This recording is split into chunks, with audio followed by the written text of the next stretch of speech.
Hello, kamusta po kayo? Ako po ay nandito po sa aking kusina. Magandang hapon, tanghali, umaga po sa inyong lahat. At ako po ay magluluto ng aking lunch na pancake. So, ayan po ang ating milk. Ilagay na po natin dito, 1 cup of milk. Dito na po ang ating sugar, baking powder, and then kaunting salt.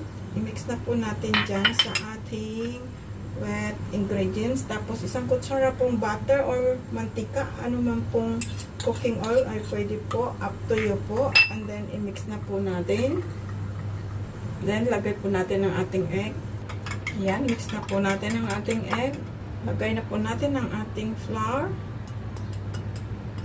Isang cup na flour. Mix lang po natin. Ayan na po. Lulutuin na po natin. Ayan, luto na ang ating homemade pancake with dry dates. Yum!